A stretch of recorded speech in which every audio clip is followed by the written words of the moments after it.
A new book suggests voter suppression in 2004 was again a major problem.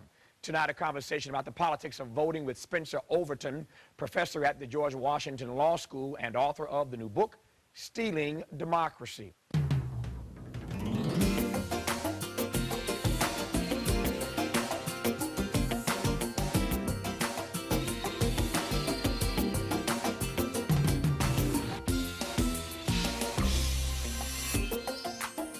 Spencer Overton is a professor at the George Washington University Law School and a former member of the Jimmy Carter James Baker Commission on Federal Election Reform. His new book is called Stealing Democracy, The New Politics of Voter Suppression. Professor Overton, nice to have you on the program. Hey, thanks for having me. Is there a new politics of voter suppression, and what might it be if it's new? Well, Tavis, politicians use redistricting. They've got new computers that redraw districts precisely. Certainly it's always been around. Remember, after the Civil War, white Democrats used certain devices like literacy tests and poll taxes to exclude people of color, Republicans of color. But we see these techniques being used now to redistricting and then also barriers to the ballot. It's one thing, Spencer, to argue that there are new techniques that those who play this political game are using or are invoking. It's another thing to suggest that that behavior rises to the level of voter suppression. That's a strong indictment. Make the case for me. No, it may be a strong, but it's absolutely true. Politicians use a variety of techniques to basically maintain control in America. We talk a great game about exporting democracy to other countries, but in fact here the people aren't in control. Politicians use redistricting. They use these barriers to the ballot, whether it's a photo ID rule or preventing former felons from casting a ballot, and a variety of other just detailed thousands of techniques to determine who votes and whose vote counts. Actually, voters don't always choose politicians, and in fact politicians too often choose voters by manipulating these election rules. Let's talk about the photo ID, for example. As you well know, you're the expert here, in places like Michigan this has been debated, certainly in Georgia this has been debated. There are a lot of folk who don't get how photo ID, you know, we live in a world where everybody wants to have you show ID. So tell me, you make the case for me of how demanding, insisting that one show ID at the voting booth amounts to voter suppression. Well, Tavis, it seems reasonable to require photo ID. Most people do have photo ID. The problem, though, is that there are 20 million Americans who don't have a state-issued photo ID. That's more people than in New Mexico, Delaware, and 14 other states combined. And there are particular communities that are really hit hard. If you look in Wisconsin, for example, 23% of senior citizens don't have a state-issued photo ID. 78% of young black males ages 18 to 24 don't have a driver's license. So a lot of folks don't have an ID. And in the same token, on the other side of the coin, fraud is not significant. The studies that have existed so far, for example, in Ohio, out of 9 million ballots cast in 2004, only 4 were deemed to be improper. So my concern here is that a photo ID requirement would essentially throw out the baby because the baby has a drop of bath water on the baby's arm. We need better tools that actually deal with that drop of bath water. If I hear you correctly, and I'm certain I do, I think I hear you suggesting that on any number of levels, even in 2006, as we head toward midterm elections, of course the presidential election of 2008, that race continues to be a factor in these issues and cases of voter suppression, yes? Race is significant in part because of voting patterns of particular people, and politicians feel like, well, maybe people from particular racial groups, Latinos or African Americans, will cast ballots against them. And it's one good reason to keep the Voting Rights Act, because race still does matter. If we look just in 2004, down in Prairie View, Texas, the district attorney there threatened to prosecute black students for voting down there, and also the county board reduced the polling hours at the poll closest to Prairie View A&M, which was a historically black college, in order to, frankly, prevent some students who were running for election from defeating those incumbents. So race still is a problem, and we still need the Voting Rights Act, and we still need to be sensitive to the importance of race in politics. Politicians are never ignore race. They know race because it's important to them in terms of winning elections. You said a couple of things I want to follow up on. Let me start with the Voting Rights Act. We now know, thankfully, that we are on the right side, the other side of this debate about the Voting Rights Act. It was, in fact, renewed passed both houses of Congress. President Bush has reauthorized it for another 20, 25 years. So that's a good thing. Tell me, though, how you read the debate, because it didn't start out that way. It started out with the Congressional Black Caucus a few years ago, meeting with President Bush and asking him to support the reauthorization. He said, even though he's from Texas, where LBJ is from, the guy who signed it into law, Bush says in that meeting in the Oval Office, I don't know what you're talking about. I don't know nothing about the Voting Rights Act.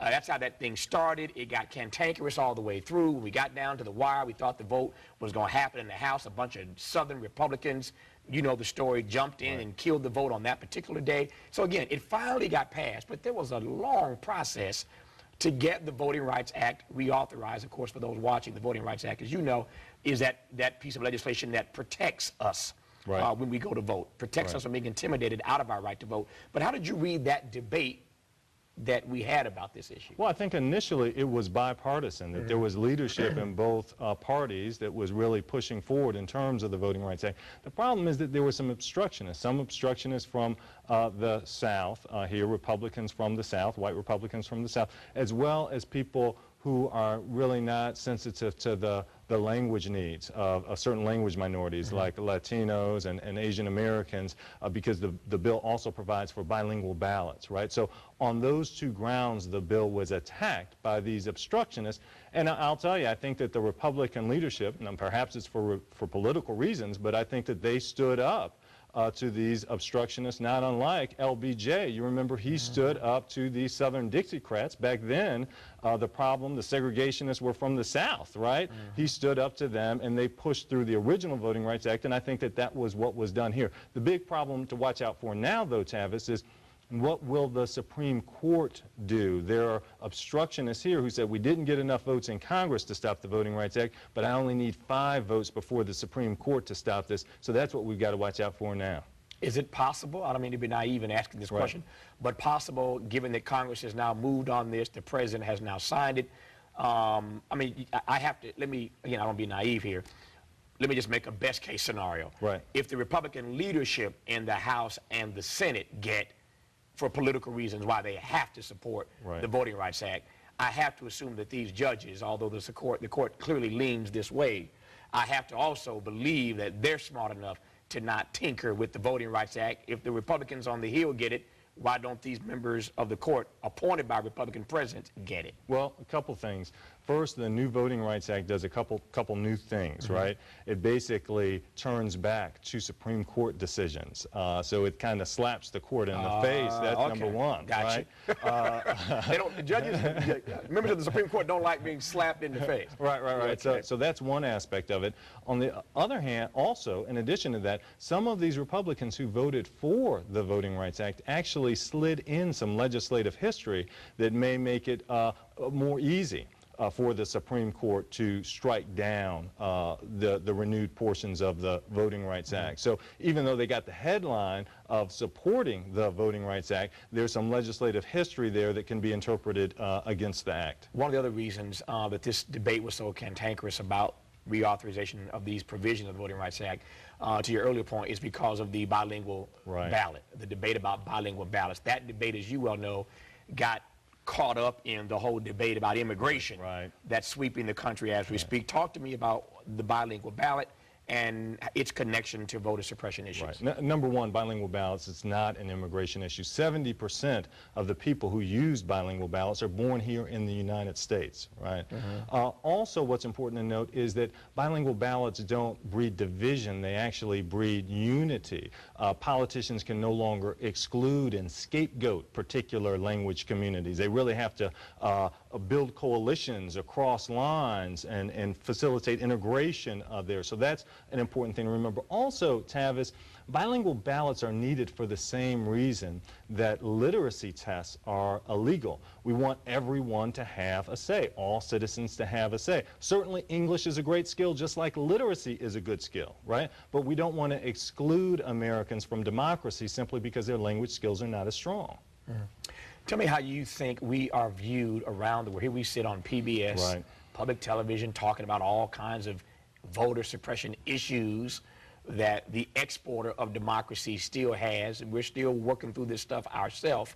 At the same time, we talk all the time about exporting democracy around the globe.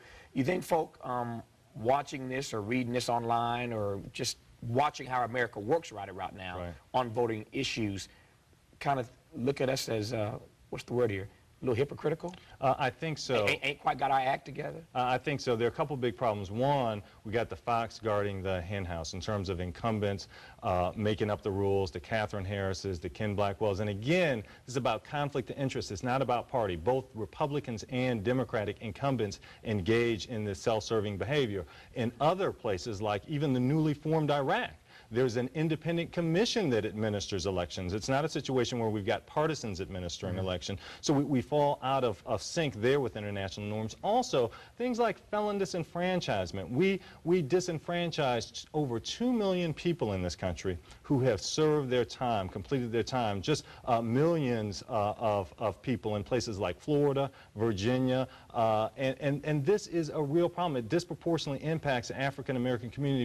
We disenfranchise them for life. The only other places in the world, Armenia basically, is the only other place in the world that disenfranchises everyone for life for committing a felony, even after they serve their time. So we're out of sync in terms of voter participation in international norms. Finally, let me ask you right quick, what your best advice is for Americans who don't want their democracy stolen. How do you protect yourself against having your vote suppressed? Well, number one, we can't just throw up our hands and give up. We got to vote. We got to get out. If people aren't registered to vote, they can do so at stealingdemocracy.com, or if they've moved and they need to update their registration, they can do that there. We need to get involved. We need to work the polls. We need to join groups like the NAACP, Common Cause, the League of Women Voters, work on important reforms that, A, stop manipulation by politicians through independent commissions and also through audits of election officials. Also, we need to open up the process to more voters. We're in the bottom 19% of all democracies in terms of voter turnout, and so we need election day registration. We need a host of reforms that make voting easier. Stealing Democracy, The New Politics of Voter Suppression is the new book by law professor Spencer Overton. Professor Overton, nice to have you on the program. Hey, thanks so much for having me, Tavis. My pleasure.